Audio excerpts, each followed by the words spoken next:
క్రీస్తునందు ప్రియమైన వారలారా, మరొకసారి మీ అందరికీ నా వందనాలు తెలియజేస్తూ, దేవుని రాజ్య సువార్తలో భాగంగా దేవుణ్ణి మనం ఎలా గణపరచాలి, దేవుణ్ణి మనం ఎలా మహిమపరచాలి, దేవుని కుమారుణ్ణి మనం ఎలా ప్రకటించాలి, ఈ విషయాలన్నిటినీ గ్రహించుకొని లేదా విని కొంతలో కొంత అభివృద్ధి చెందిన ఈరోజు మనం విశ్వాసములో పరిపూర్ణులు కాలేకపోతున్నాము అంటే ఇందులో ఉన్న బోధ, బైబిల్లో ఉన్న బోధ బయటికి రాక అంతకు ముందే సంఘాల నుంచి, సంస్థల నుంచి, వ్యక్తుల నుంచి శరీరాశలు, శరీరాశీర్వాదాలు, శరీర సంబంధమైన రోగాలు, వీటిలో మునిగిపోయిన మనం సత్యవాక్యాన్ని సరిగ్గా మన హృదయంలో దింపుకోలేక ప్రతి మానవ హృదయం ఘోరమైన వ్యాధి కలిగి కంపు కొట్టే పరిస్థితి వచ్చింది. అందుకే ఆ చెత్తను తీయాలి కనుకనే ఇదొక టైటిల్ పెట్టామే తప్ప, పూడిక అనే పదానికైతే మీకు అర్థం తెలుసు. ఒకవేళ చెత్త తీయకపోతే ఏమవుతుంది? నువ్వు ఆ పైన ఎంత వేసినా అది చెత్త అయిపోతుంది. ఒకరోజు మన ఇంట్లో చెత్త వాడలేదనుకోండి, బయట వేసి చెత్తోడు తీసుకపోతే ఏమవుతుంది? కంపు. మళ్ళీ తెల్లారేసింది కూడా కంపే. అవునా? అంటే మనం ఎన్ని మీటింగ్లకు వెళ్ళినా, ఎన్ని సువార్త సభలకు వెళ్ళినా, అవునా, మనలో పరిపూర్ణత రావటం లేదు అంటే మనం ఆల్రెడీ చెడిపోయి ఉన్నాం. ఇప్పుడు చెడిపోయి ఉండి దేవా మమ్మల్ని బాగుపరచు అని మళ్ళీ ప్రార్థన చేస్తున్నాం తెలిసి తెలియక. నువ్వు చెడిపోయి నీ ఇల్లు శుభ్రంగా ఉంటే వచ్చే వ్యక్తి వస్తాడు. ఏమండి, ఇప్పుడు యేసుక్రీస్తు పరిస్థితి ఎలా ఉంది అంటే, ఇదిగో తలుపు నొద్ద నుండే తట్టాల్సినంత పరిస్థితిలోకి వచ్చామన్నమాట. అంతేగాని రాయ్యా బాబు అని డోర్ ఓపెన్ చేసే పరిస్థితి లేదు. ప్రతి ఒక్కడు నువ్వు అవసరం లేదు, డోర్ ఈజ్ క్లోజ్డ్. ఎవరి ఇంట్లో కానీ ఎవరి ఒంట్లో కానీ యేసుక్రీస్తుకు స్థానం. పౌలు అంటున్నాడు గలతీ పత్రికలో, యేసుక్రీస్తు స్వరూపము మీ యందు ఏర్పడు వరకు ప్రసవ వేదన అంట. ఒక పురుషుడు ప్రసవ వేదన గురించి ఎక్స్ప్లెయిన్ చేస్తున్నాడంటే మీరు అర్థం చేసుకోవాలంటే ఎంత గొప్ప మాట అది. దేవుని స్వరూపంలో ఉన్న నరుడు దయ్యపు స్వరూపంలోనికి మారిపోతే మళ్ళీ క్రీస్తు వచ్చి నిన్ను దేవుని స్వరూపంలో నిలబెడితే దాన్ని మళ్ళీ పోగొట్టుకున్నప్పుడు పరిశుద్ధాత్ముడు అంటున్నాడు, ఇక నువ్వు క్రీస్తు స్వరూపంలోనికి మారాలి అంటున్నాడు. ఎందుకని? ఆ వచనాన్ని చూస్తే నాకు ఆశ్చర్యం అనిపించింది. దేవుని స్వరూపంలో ఉన్నోడు ఎక్కడో దగ్గర దెబ్బతింటున్నాడు, పడిపోతున్నాడు మళ్ళా. కానీ క్రీస్తు స్వరూపంలోనికి మారిన వాడు ఎప్పుడు పడలేదు, పడిపోడు అనేదే బైబిల్ చెప్తున్న సత్యం. అంటే మనం అప్పుడప్పుడు పడిపోతున్నాం, ఎప్పుడూ పడిపోతున్నాం అంటే మనలో క్రీస్తు స్వరూపం ఏర్పడలేదు. మరెవరు? ఈ లోక సంబంధమైన చెత్తే మనలో కూరుకుపోయింది. ఇప్పుడు గలతీలకు రాసిన పత్రికలో 4వ అధ్యాయము మనం స్టార్ట్ చేసింది అక్కడి నుంచే.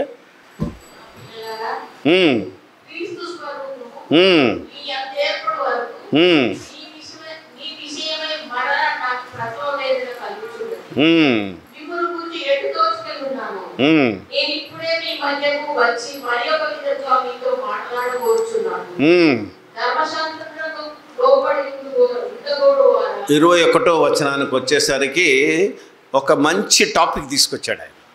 ఇప్పటికీ పరిస్థితి మారలేదు క్రైస్తవ్యంలో.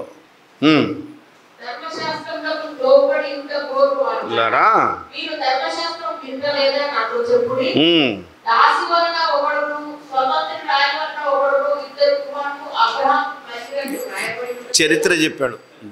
కథ లాస్ట్కి వెళ్ళేసరికి అబ్రహాముకు ఇద్దరు మరి భార్యల గురించి, ఇద్దరు పుట్టినోళ్ళ గురించి, ఒకడు దాసి వలన పుట్టాడు, ఒకడు స్వతంత్రురాలు అంటే వాగ్దాన పుత్రుడు ఒక ఆయన ఉన్నాడు. ఇప్పుడు మనము ఎవరి వారసులము అని కనుక మనం మాట్లాడితే అబ్రహాము సంతానమే.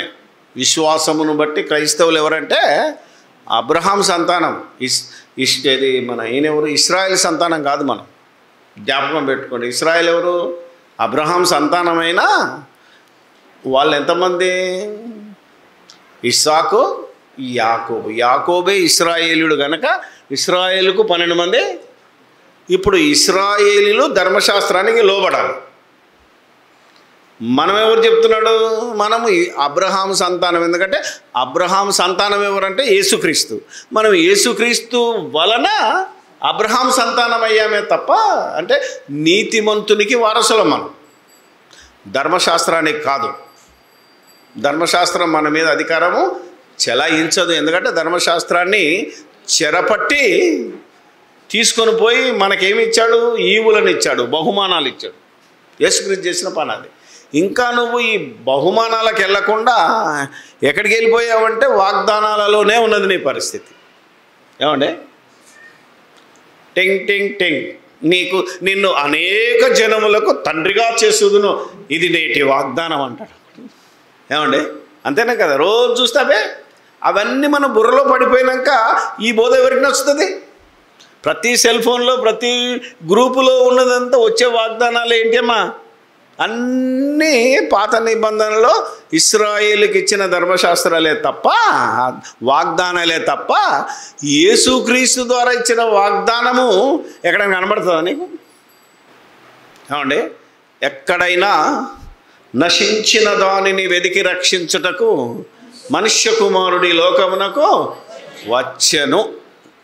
నశించిందాని కంటే తప్పిపోయిందని ఒకదారి ఉంటుంది. ఎందుకంటే మొత్తం నశించిందని ఎవడు ఎత్తుకలేడు కనుక తప్పిపోయిన దానిని వెదికి. యేసుప్రభు వచ్చింది ఎందుకంటే తప్పిపోయిన గొర్రెల కోసమే. అంటే ఒకరొకరు అలా మాట్లాడుతుంటారు. What ever it may be. ఇప్పుడు దేని వలన నశించారు వాళ్ళు? ధర్మశాస్త్రం వల్లనే నశించిపోయారు వాళ్ళు. దాంట్లో ఉన్న వాళ్ళను వెదికి రక్షించడానికి వచ్చారు. ఇప్పుడు మనం ఇంకా ఎక్కడున్నామంటే వాళ్ళదే తీసుకుంటున్నాం. ఏ వాగ్దానం చూసినా, ఏ ప్రసంగం చూసినా, ఏది చూసినా పాత నిబంధనలో వాక్యాన్ని తీసుకుంటాడు తప్ప క్రొత్త నిబంధనలోని వాక్యాన్ని తీసుకోగా విన్నారా? ప్రసంగంలో స్టార్టింగ్ పౌలు ఎందుకు అంటున్నాడు? పౌలు అంతా ఖచ్చితంగా ఎందుకు చెప్పాడంటే 100% పౌలు క్రీస్తు స్వరూపంలోనికి మార్చబడ్డాడు. నేను క్రీస్తును పోలి నడుచుకుంటున్నాను, మీరు కావాలంటే నన్ను పోలి నడుచుకోమని చెప్పిన ధైర్యము ఈవెన్ 12 మంది అపోస్తులు కూడా లేదు.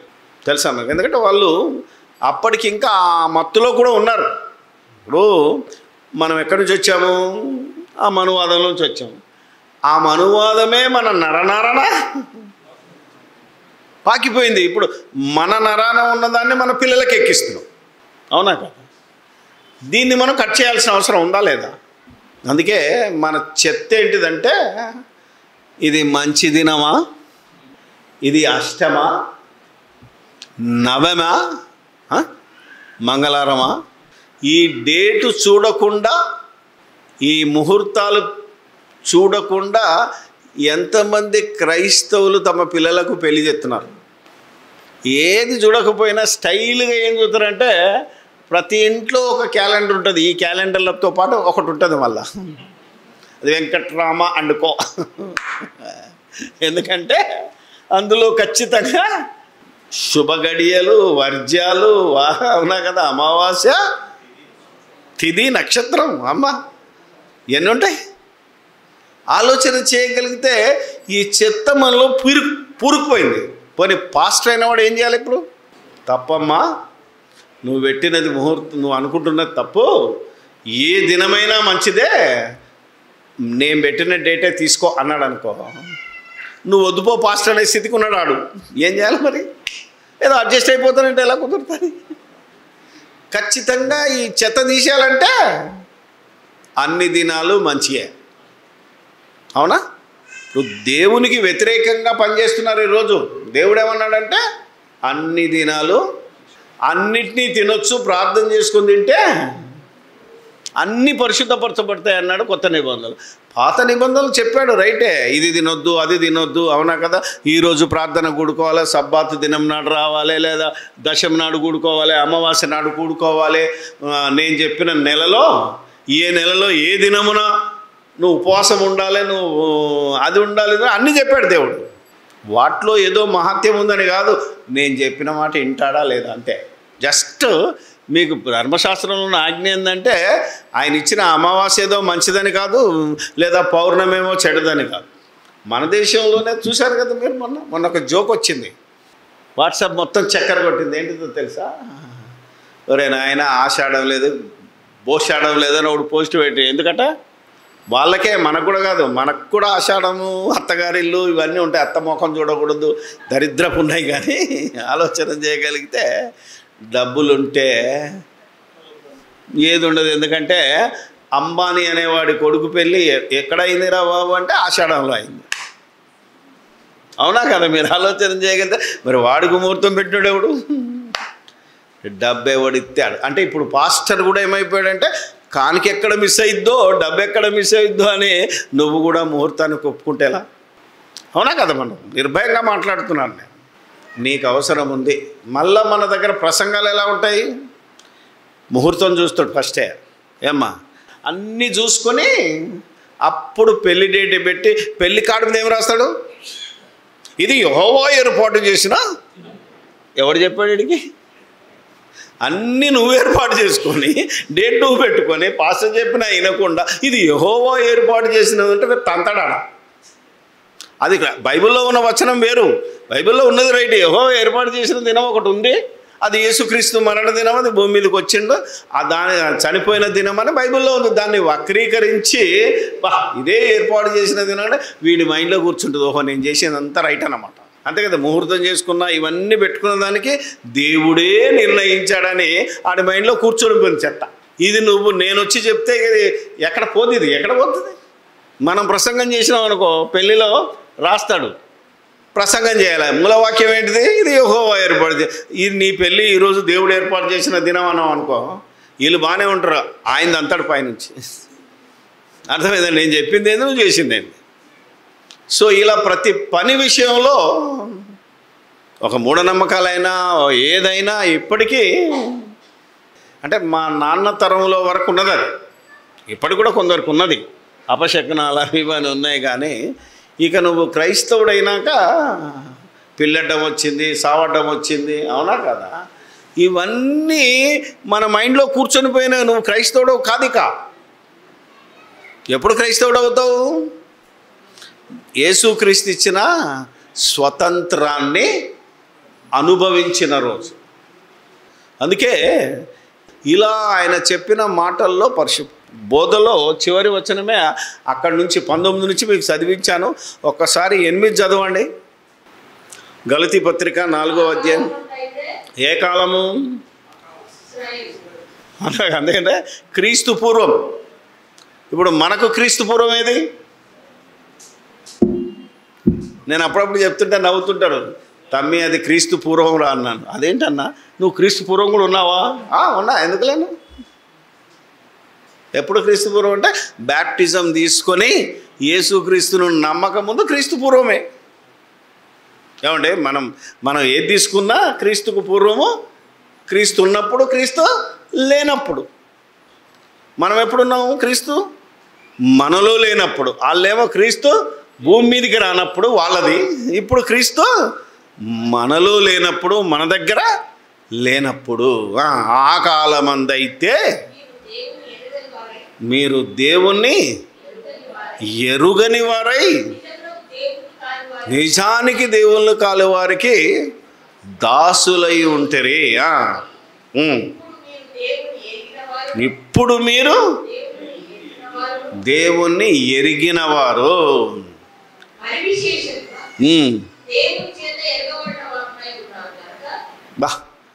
ఏమన్నాడండి? మనము దేవుని ఎరిగాము, చాలామందికి తెలుసు, ఎన్నోసార్లు చెప్పాను. దేవుడు మనందరికీ కాదు, నీకే కాదు, ప్రపంచంలో ఉన్న దాదాపు 800 మంది కోట్లకు దేవుడు తెలుసు. అందులో కొద్దిమందే నాస్తికులు, హేతువాదులు ఉండొచ్చు, దేవుని నమ్మనోరు. అది పర్సంటేజ్ తక్కువ, 5%. ఏమండి, 95% దేవుడు ఎవరో తెలుసా లేదా? పేర్లు వేరు కావచ్చు, దేవతలనే దేవుళ్ళు అనుకోవచ్చు, బట్ సృష్టికర్త ఉన్నాడని తెలుసు. ఇక తెలియని వాళ్ళ గురించి మనం మాట్లాడు. బైబిల్ చెప్పింది, దేవుడు చెప్పాడు. ఏమైనా చెప్పండి, లేని వాళ్ళకు కూడా. సపోజ్ ఈ బైబిలే లేనప్పుడు అడవిలో ఉన్నారనుకోండి, ఇప్పుడు అడవిలోకి వెళ్తాం, ఉరుము వచ్చింది అనుకోండి, దన్ను అని భయపడతారు. అంటే ఆ రోజు ఉరుముకు భయపడ్డాడు, చెట్టుకు భయపడ్డాడు, పుట్టకు భయపడ్డాడు, పాముకు భయపడ్డాడు, అన్నిటికీ భయపడ్డాడు. నీడకు కూడా భయపడి, నీడనే దేవుడు అనే పరిస్థితిలో భయపడి దేవునికి భయపడ్డారు. ఇప్పుడు దేవుడు ఎవరో తెలిసినా, అవునా, క్రైస్తవులకు దేవుడు తెలుసా లేదా? కానీ దేవుడు అంటే భయం ఉందా?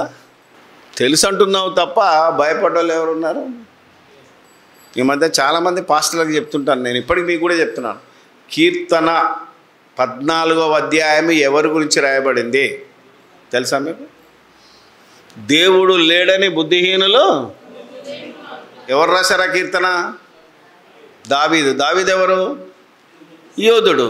రాసిన కీర్తన ఎవడికి? ఇశ్రాయేళ్లకు. ఇశ్రాయేలీలలో ఏ క్యారెక్టర్ కలిగి ఉన్నారంటే మొత్తం చెడిపోయి ఉన్నారు వాళ్ళు. వారి నాలుకలో సర్ప విషం ఉన్నది, అవునా కదా? ప్రతోడు ఒక్కొక్కరిని గొయ్యి తవ్వుతున్నారు. ఎందుకు తవ్వుతున్నారు? దేవుని పిల్లలే కదా, సున్నతి చేసుకున్నారు కదా. కానీ వాళ్ళు ఏమైపోయారు? దేవుడు లేడనుకొని బుద్ధిహీనులుగా మారిపోయారా బాబని ఇశ్రాయేలును గురించి రాసిన కీర్తన ఇప్పుడు క్రైస్తవులు ఎవడు చెప్తున్నాడంటే నాస్తికులకు, హేతువాదులకు. అవునా కదా? మీరు ఆలోచన చేయండి. నేను ఎందుకు చెప్తున్నాను అంటే, ఒకప్పుడు నేను హేతువాదిగా ఉన్నప్పుడు ఒకరికి అన్యాయం చేయాలనే ఆలోచనే లేదు. రాడికల్గా ఉన్నప్పుడు మేము అందరికీ న్యాయం చేసేవాళ్ళం. ఎవడన్నా బాణామర్చి చేసిండు, మన ఏమంటారు మంత్రాలు చేసిండు, వాని షెట్టు కట్టేసి కొట్టి వాళ్ళకు మలమూత్రాలు తినిపిస్తారు ఊర్లలో. అక్కడికి వెళ్ళి ఇడిపించి, ఒరే నాయన ఈ బాణామతులు లేవు, మూఢనమ్మకాలు లేవు, తెలుసుగా మీ అందరికి. ఎప్పుడో అన్న మనం ఇక్కడికి వచ్చి కూడా జన విజ్ఞాన వేదిక తరపున ప్రదర్శన కూడా చేయించాను. ఇందులో మీరు ఉన్నారో లేదు, ఇప్పుడు మీరంతా కొత్త వాళ్ళు. సెమినార్ పెట్టి వాళ్ళను పిలిపించి వాళ్ళతో ఈ మంత్రగాలు చేసే ట్రిక్స్ ప్లే చేశానేడా. అవునా కదా? మీరు ఆలోచించండి. ఎవడు పోడాడికి? ఎవడు పోయిందంటే ఫస్ట్ పోయేటాడు ఎవడు? హేతువాదే పోయి ఆ ఊరంతటా ప్రచారం చేసి మంత్రాలు లేవు, తంత్రాలు లేవు, అవునా కదా, ఏమీ లేవని ఎడ్యుకేట్ చేసేవాళ్ళు వాళ్ళు. పాస్టర్ అయితే ఏం చేస్తున్నాడు? ఓని ఇంటికి పోగానే ఇట్లా కిందికి మీరు చూసి, మీకు ఎవడో చేసిండు, ఇదేదో శక్తి పనిచేస్తుంది, ఏమండి 7 వారాలు మీ ఇంట్లో ప్రార్థన పెట్టండి, మాకు బాగా భోజనం పెట్టండి, వచ్చినప్పుడల్లా కానుక ఇవ్వండి, 7 వారాలు పెడితే తప్ప మీకు శాంతి.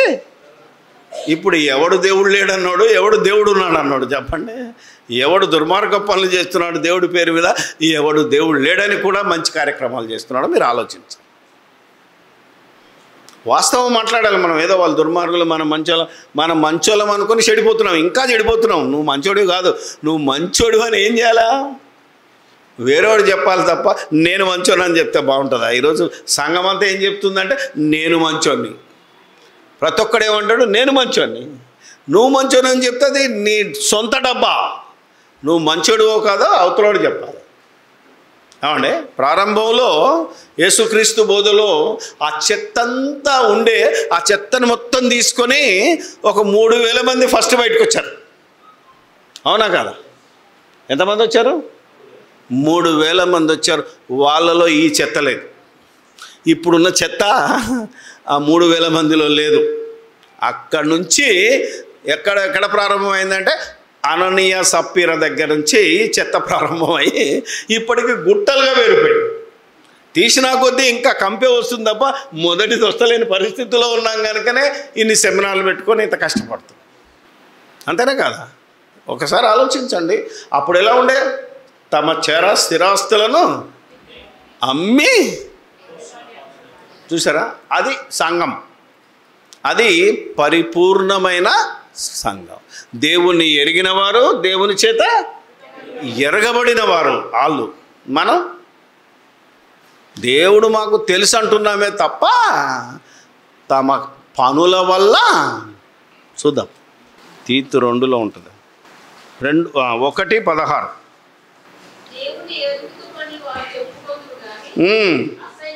అసహ్యులను అవిధేయులను ప్రతి సత్కార్యము విషయము భ్రష్టులునై ఉండి తమ క్రియల వలన, క్రియలు పనులేమో వేరున్నాయి. అందుకే నేను బుక్లో కూడా రాశాను, నోటితో నన్ను బాగా మయంపరచు, స్తోత్రం స్తోత్రం హల్లెలూయా, పనికి మాత్రం 0. అవునా? ఇప్పుడు చూడ, ఎవడైనా కనబడితే చాలు దేవునికి స్తోత్రం బ్రదర్ అంటాడు, లోపల ఈడెందుకు వచ్చాడరా బాబు. అవునా కదా? అవునా? ఆలోచన చేయగలిగితే ఒక్కడు కూడా తన సహోదరుని ప్రేమించే పరిస్థితి లేదు హృదయపూర్వకంగా. అయ్యగారు తెలుసు కదా.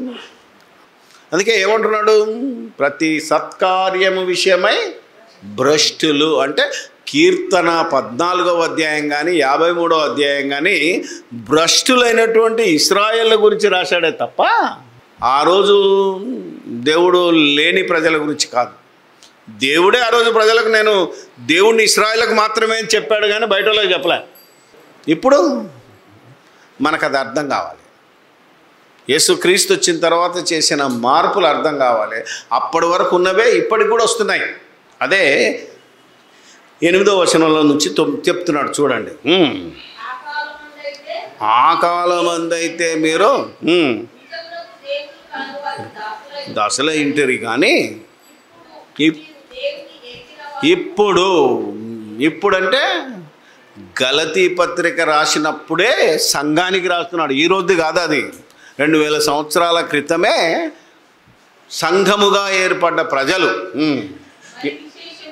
మరి విశేషముగా దేవుని చేత ఎరగబడిన వారునై ఉన్నారు కనుక ఏమంటండి, బలహీనమైనవియో నిష్ప్రయోజనమైనవినైనా మూల పాఠముల తట్టు మరలా ఇశ్రాయేలుకే చెప్తున్నాడు. ఏంటి అవి? బలహీనమైనవిరా నాయన, ప్రయోజనమైనవి మూల పాఠాలు అంటున్నాడు. అంటే ఇచ్చింది ఎవరికి? వాళ్ళకే. దేవుడు చెప్పింది వాళ్ళకి, అయినా అవి బలహీనమైనవి. కొన్ని రోజులు అంటే పౌలు బోధలో ఉంటుందండి, నీడ వేరు, అవునా కదా, నిజం వేరు. అక్కడ నీడ లాంటిది. ఆ నీడకు ప్రతిఫలం యేసుక్రీస్తు వచ్చాడు. ఆయన వచ్చిన తర్వాత మన నిరీక్షణ కట్. ఇక నువ్వు ధర్మశాస్త్రం కిందికి రావు. ధర్మశాస్త్రము దేనిని చేయజాలకపోయినో దేవుడు క్రీస్తు ద్వారా చేసేసాడు. కానీ ఇంకా ధర్మశాస్త్రం నుంచి వెళ్ళిపోతున్నారు, ధర్మశాస్త్రం మీదనే ఉన్నారు, మీరు వాటి మీదనే ఉన్నారని మొత్తుకుంటున్నాడు. ఇలా రాసి ఎన్ని సంవత్సరాలు అయింది?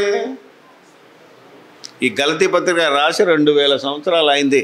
ఇప్పటికీ మనము నిష్ప్రయోజనమైన వాటికి తిరుగుతున్నామా, ప్రయోజనమైన వాటికి తిరుగుతున్నామా? ఏమండి, ప్రయోజనమైనది ఏంటిది? పరలోకం, అవునా కదా? మనకు ఉపయోగపడేది ఏంటిది? మనల్ని నిత్యము జీవింపజేసేది ఏంటిది? జీవవాక్యము లేదా పరలోకం. ఇప్పుడు సస్తే నేను పరలోకం పోతానా లేదా అనే భయము భక్తి ఎంతమందికి ఉంది? పొద్దున్న చెప్పాను కదా, ఇప్పుడు చస్తే నన్ను ఎలా పొందబెడతారు, నన్ను ఎలా సాగుకు వస్తారు. అప్పుడప్పుడు అంటుంటారు మా వాళ్ళు కూడా, ఊరికి పోతే బిడ్డ నా సాగుకు వచ్చి సాగు చేయవా అని అంటుంటారు. ఇది ఎందుకురా బాధ, నాకు ఏం చేయలేదు, మరి నా సాగు చేస్తావా అని అడిగితే ఇక వాళ్ళ మైండ్లో అదే ఉంది. బాగా సాగు చేయాలా, బాగా అది చేయాలి, ఊర్లో పండి ఏమైనా, అవునా? ఇవే ఉన్నాయి వాళ్ళ మైండ్లో. ఇంకా అసలు చచ్చిపోతే ఏడికి వెళ్తా, క్రైస్తవులే, అసలు చావు తర్వాత ఏ లోకం ఉంది, ఎందుకు వెళ్ళాలి అనే దాని మీద బోధలు లేవు. అంతా శరీర లాభాలు, ఇదిగో ఈ చెత్త. కొందరు ముసలోళ్ళు చూస్తే నాకు నవ్వు వచ్చిందండి. మంచి ఆస్తి సంపాదించిన కొడుకులు బిడ్డలకు ఇచ్చినప్పుడు ఎవడు జ్ఞాపకం రాదు వాళ్ళకు. దేవుడు లేదు, ఏమీ లేదు. రోడ్డు మీద పడ్డారు చూడు, బిడ్డ ఎల్లగొట్టింది, కొడుకు ఎల్లగొట్టినాక ఊర్లో కూర్చుంటే ఆ దేవుని ఇంట్లో మా నువ్వయ్యా నన్ను ఎప్పుడు తీసుకెళ్తాడో ఏమో. ముసలోళ్ళు అంటున్నారు ఇప్పుడు, నేనే దేవుని ఇంట్లో మన ఎందుకమ్మా, అవునా కదండి, వాళ్ళ బాధ భరించలేక. మరి మంచుకున్నప్పుడు దేవుడు గుర్తొచ్చాడా నీకు? ఏమా పిల్లలు, అవునా, ఇల్లు పొలము అన్నీ ఉన్నప్పుడు వచ్చాడా దేవుడు? అలా ఉన్నప్పుడు దేవుడిని గుర్తు రావాలి అంటే వాళ్ళకి మనం గుర్తు చేయాలి. మనం దేవుడు ఉన్నాడు, పరలోకం ఉంది, నరకం ఉంది, ఈ లోకం శాశ్వతం కాదు అనే బోధలు ఏమైనా ఉన్నాయంటే బాగా తిను, దేవుడు నిన్ను దీవిస్తాడు, నీకు పిల్లల్ని ఇస్తాడు, ఆ తర్వాత నిన్ను ఓల్డేజ్లో పడేస్తారు, లోడుకి వెళ్ళగొడతారు, నీ కొడుకులు ఆస్తి లాక్కొని. ఏమ్మా దేవుడికి ఉన్నది, దేవుని సేవకున్నది అని చెప్పడం ఉన్నావా? ఏమండి, ఉన్నదా లేదా వాస్తవం? ఆలోచన చేయగలిగితే ఎక్కడుంది ఈ బోధ? యేసుక్రీస్తు యొక్క బోధ స్వతంత్రాన్ని కలిగించే బోధ, దేవలోకానికి వెళ్ళాలనే బోధ ఎక్కడుంది? ఇంకేముంటుంది?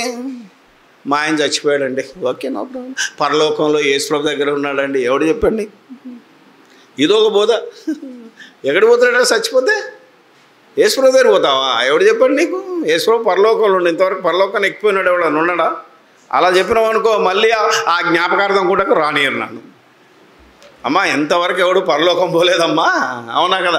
ఒక్క యేసుప్రభు తప్ప పరలోకంలో ఎవరు లేరన్నాను అనుకోండి. అంతకుముందు ఒక ఆయన చెప్పాడేమని, ఇది వాళ్ళ మైండ్లో ఉంటుందేమని, నా బిడ్డ చచ్చిపోయింది, నేను పరలోకం వెళ్ళొచ్చాను, నా పరలోకంలో నా బిడ్డ ఉంది. అక్కడ యేసుప్రభు లేడట. సాక్ష్యం బుక్ చదవండి. పేతురు ఉన్నాడు, పేతురుతో మాట్లాడొచ్చానని ఒకడు అంటాడు. ఇంతకు పేతురు పరలోకంలో ఉండా, పరదేశంలో పాతాళ లోకంలో ఉండా?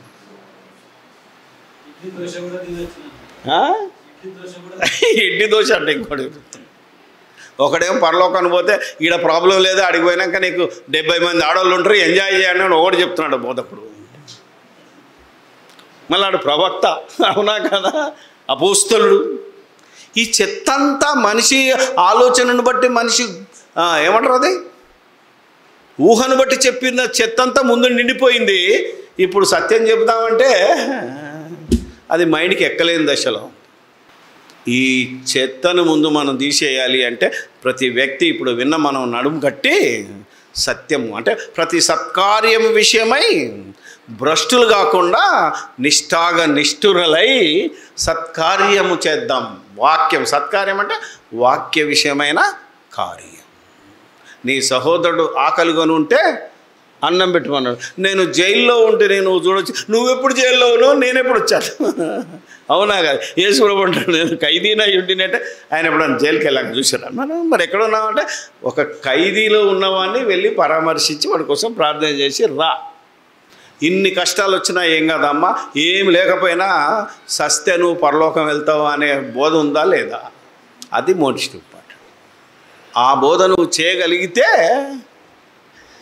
ఇప్పుడు మనలో ఉన్నారు సంగారెడ్డి, అవునా కదా, దాదాపు 100 మంది ఇష్టలు ఒక 3 సంవత్సరాలు మంచి సబ్జెక్ట్ ఇవన్నీ చెప్తుంటే విన్నారు. ఎప్పుడైతే యేసుక్రీస్తు దేవుని కుమారుడని నమ్మితే నీకు నిత్య జీవన వాక్యం ఎత్తానో సగం మంది ఖాళీ, ఇక్కడ కూడా ఖాళీ, అవునా కదా? బైబిల్లో ఏముందో అది చెప్పకూడదు వీళ్ళకు. వాళ్ళ చెవులు దురద చెవులు కలిగి ఎక్కడైనా ఈ శరీర సంబంధమైన వాటిని గురించి మన బుర్రలో నిండిపోయింది. కష్టపడితే, అవునా కదా, కష్టపడితే నీకు అన్నీ వస్తాయి. ఆసుపత్రికి వెళ్తే రోగం బాగైంది. ఒకసారి చెప్పినా గుర్తుందా లేదా, మా దగ్గర జనగాం నుండి అటు సైడ్ వెళ్తే హన్మకొండ అని ఉంటుంది, అవునా కదా, దానికి మధ్యలో ఒక స్వస్థతశాల ఉంది. జ్వరం వస్తే ఏడికి వెళ్తాడు, జీప్ వేసుకొని ఆటో వేసుకొని అక్కడికి పోయి ప్రార్థన చేసుకొని వచ్చేవాడు. ఒరే నాయన, అక్కడ దాకా ఎందుకు వెళ్తావు, ఒక పారాసిటమాల్ వేసుకుంటే అయిపోతుంది కదా, తగ్గిపోతుంది అంటే, నువ్వు క్రీస్తు విరోధు అంటాడు అక్కడ. నేనేం చేస్తాను రా బాబు, యేసుప్రభువే చెప్పాడు, నీకు రోగం కోసం నా దగ్గర రాకు, రోగికి వైద్యుడు అవసరం. ఇది మన మైండ్లో కూర్చోదు ఇప్పటికి కూడా. ఈ చెత్త తీసేయాలంటే చాలా కష్టమైపోతుంది. మళ్ళా నీకు రోగం బాగు చేసే డాక్టర్ దగ్గరికి వెళ్ళు, వాడు నూనె తాగాడు, ప్రార్థించిన నీళ్లు తాగాడు, వాడు కూడా కనీసం అమృతాంజనైనా పెట్టుకుంటాడు తలనొప్పి వస్తే, కానీ వాడు మందు లేకుండా బాగాడు. ఎందుకు? యేసుప్రభు చెప్పాడు, రోగికి వైద్యం, టేక్ యువర్ మెడిసిన్.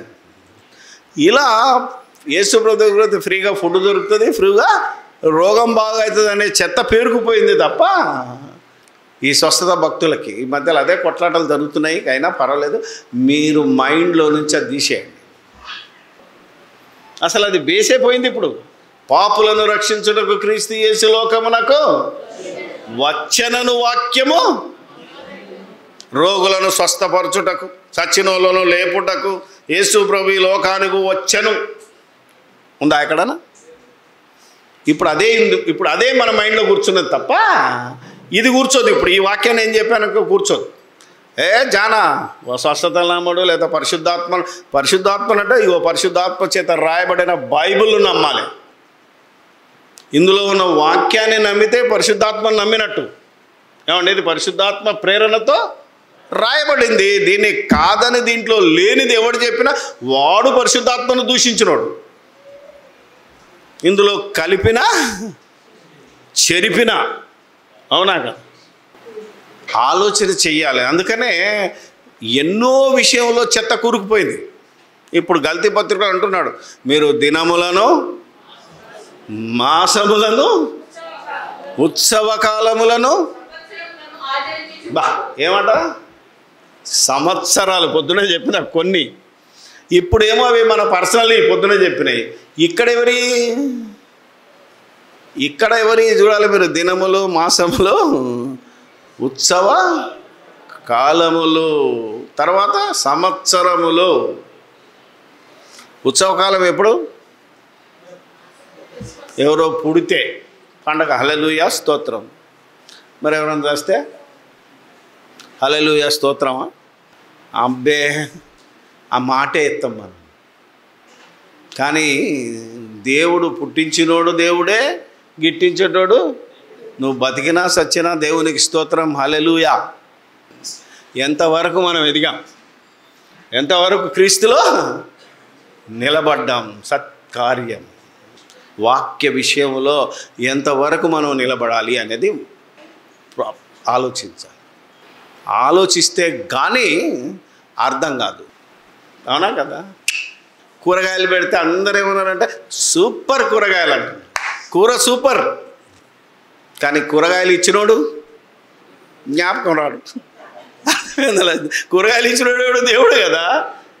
ఏమే న్యాయమా అన్యాయమా? అసలు ఆయనను ఎప్పుడు జ్ఞాపకం చేసుకుంటావు? మనకు అలవాట్లేదు. అంతే కదా, మనం ఆలోచన చేయాలంటే అది సత్కార్యము. అంటే ఆ లెవెల్కి ఎదగలిగిన నాడే క్రైస్తవుడు క్రీస్తు స్వరూపము ఉన్నవాడు. అలా క్రీస్తు స్వరూపము మీ యందు ఏర్పడే వరకు ప్రసవ వేదన అంటున్నాడు. ఒక పౌలుకైతే ఇప్పుడు ప్రతి సంఘ కాపరికి ప్రసవ వేదన. ఆలోచన చేద్దాం. అందుకనే దేవుని మాటలు ఎక్కడున్నాయి, దేవుని మాటలు మనలో ఎక్కడున్నాయి, మనం ఏం ప్రకటిస్తున్నాం, మాట చేత కానీ క్రియ చేత కానీ మనం క్రీస్తుని బయటలోకి చూపించాలి. లేదు, లంచ్లో ఏదో అంటున్నాడు ఒక బ్రదర్, చెప్తున్నాడు అసలు ఈరోజు బయట వాళ్ళు అంటున్నట ఎవరు క్రైస్తవులో తెలియటం లేదట. ఎవరు ఎలా తెలియాలి? బొట్టు పెట్టుకున్నంత మాత్రం తెలుస్తుందా? మన వాళ్ళందరూ బొట్టు పెట్టుకోకపోతే పర్వాలేదు, మేము క్రైస్తవులు అనుకుంటాం, అది వేస్ట్. భర్త చచ్చిపోయిన వాళ్ళు కూడా బొట్టు పెట్టుకోరు, మరి ఎట్లా? ముస్లింలు కూడా పెట్టుకోరు బొట్టు. ఆలోచించాలి కదా, అవునా కదా? ఎట్లా క్రైస్తవుడు అని గుర్తుపట్టాలంటే నీ క్రియల చేత, అవునా కదా? వాడేం చేస్తున్నాడు, నువ్వేం చేస్తావు, ఏమ్మా, అవునా కదా? అది క్రియల చేత నువ్వు క్రైస్తవుడుగా. ఆ రోజు బయట ఆ సంఘం ఏం చేసిందట, సంఘపు వెలుపలి వారి చేత మంచి సాక్ష్యం పొందింది. ఇప్పుడు మన సంఘము బయట వాళ్ళతో సాక్ష్యం పొందాలి అంటే మనలో ఉన్న, మన మైండ్లో ఉన్న మైండ్ సెట్లో పాతుకుపోయిన ఇలాంటి దురాచారాలు, దుర్మార్గపు, అవునా, కార్యాలను మానేయాలి. ఏంటివంటే రెండు చెప్తాను, అది ఎప్పుడూ చెప్తున్నాను, ఇప్పటికీ మళ్ళా చెప్తాను. ఒకటేంటిది, ఉత్సవం. ఏది ఎక్కువ పండుగ చేస్తారు క్రైస్తవులు? క్రిస్మస్. ఎక్కువ పండుగ ఏం చేస్తారు? క్రిస్మస్ అంటారు. నేను అడిగిన క్రిస్మస్ ఎందుకు చేయాలి బ్రదర్? అది సువార్త బ్రదర్. ఏంటిదంట? సువార్త చేయమంటే ఏడాదికి ఒక్కరోజే నా బ్రదర్ నువ్వు చేసే సువార్త అని నేను అన్నా. చనిపోయినది సువార్త, అవునా కదా? పాపులను మనల్ని రక్షించడానికి ఆయన మరణ సమాధి తెలుసు కదా మీకు. మరోసారి చెప్తాను, కొత్త వాళ్ళు ఎవరుంటే సువార్తకు డెఫినేషన్ ఏందో చూపించాడు ఒకసారి. 1 కొరింథీయులకు రాసిన పత్రిక 15వ అధ్యాయము 3వ వచనం. That is gospel. దీనికి ఎవడు ముందుకు రాడు. లేఖనముల ప్రకారము క్రీస్తు మన పాపముల నిమిత్తము ఏమండి మరణించెను. పుట్టెనా? పుట్టుక లేదు. సువార్తల్లో జన్మను గురించి చెప్పాల్సిన అవసరం లేదు. మరణించెను, సమాధి చేయబడెను, లేఖనముల ప్రకారము 3వ దినమున. ఇది గాస్పల్. అంటే ఇందులో ఏది లేదు? పుట్టుక లేదు, జన్మ లేదు. కానీ క్రైస్తవులు ఏం చేస్తారు? ఒకని జన్మదినము కన్నా, అది బైబిల్ చెప్పినా, జన్మదినానికి అలవాటు పడ్డాం మనం. గ్రాండ్గా చేయడం అలవాటు పడ్డమే తప్ప ఈరోజు అన్న మండలంలో ఐక్య క్రైస్తవ పండుగ ఏంటిదంటే క్రిస్మస్. ఐక్య గుడ్ ఫ్రైడే చేయమని ఎవరు రాడు. అసలు అది క్రైస్తవులకు మేలు జరిగింది ఎప్పుడంటే గుడ్ ఫ్రైడే రోజు. అది మాత్రం రారేవారు. ఎవడో చెప్పాడు, అది బుర్రలో పాతుకుపోయింది తప్ప అసలు క్రీస్తు మరణ దినాన నువ్వు సంతోషించి గంతులయ్యాలి. ఇది యెహోవా ఏర్పాటు చేసిన దినము, దీని యందు మనము సంతోషించాలి. అంటే మరణ దినాన నువ్వు సంతోషించాలా, పండుగ చేయాలా? మనకేమి మన శక్తి ఉందంటే ఇంట్లో శక్తి ఏమున్నది? మరలా చెప్పుదును అని పౌలు ఎందుకనంటే, నేను ఎందుకు 2-3 సార్లు ఎందుకు చెప్తున్నాను అంటే ఇందుకే. అక్కడ పాటలు ఉంటాయి కదా, స్కిట్లు, డ్యాన్సులు అన్నీ పాపం క్రిస్మస్ రోజే.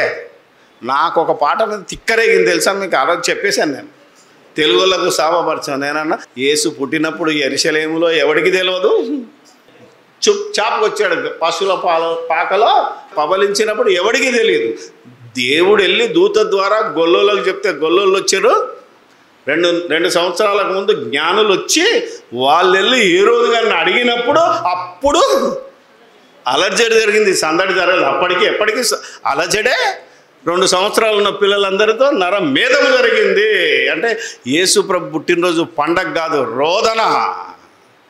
ప్రపంచం అంతా నువ్వేమో సంతోషిస్తానని నువ్వు అంటున్నావు. అంటే నీ మైండ్లో ఏది ఉన్నది? ఎవడో చెప్పాడు చెత్త, దాంట్లోంచి బయటికి రావా? ఆలోచన చేద్దాం. అందుకని ఇక్కడ చెప్తున్నాడు, మీరు దినములను, మాసములను, ఉత్సవ కాలములను, ఇంకోటి ఏంది? సంవత్సరికం. అవునా కదా? కుటుంబ ఆరాధన అంటే ఎవరు రాడు, సంవత్సరికం పెట్టి మొత్తం వచ్చేస్తారు. అవునా కదా? ఏమలే, ఏదన్నా సంవత్సరికము ఏదైనా బాధన్నా అందరూ వచ్చేస్తారు. అలాగే క్రైస్తవుల్లో చర్చిలు నిండేది ఎప్పుడు చెప్పండి? బయట టెంట్లు కూడా వేస్తారు ఆ రోజు. క్రిస్మస్ తర్వాత వెంటనే ఉంటుంది ఒకటి, కొత్త సంవత్సరం అని మొత్తం చర్చిలల్లా బయట వేసుకుని ఉంటారు. ఎందుకు? నీకెవరన్నా వాగ్దానం ఇచ్చారా? ఏమని? నిత్య జీవం అనుగ్రహించడం అన్నదియే దేవుడు తన కుమారుని ద్వారా ఇచ్చిన వాగ్దానము. తీసుకున్నారు ఎవరన్నా? చేతులు ఎత్తండి, చెప్పండి చూద్దాం. మోషేకు తోడై ఉన్నట్టు ఇది ఎంతమందికి వచ్చింది? చాలాసార్లు వచ్చింది. అర్థమైందా లేదా?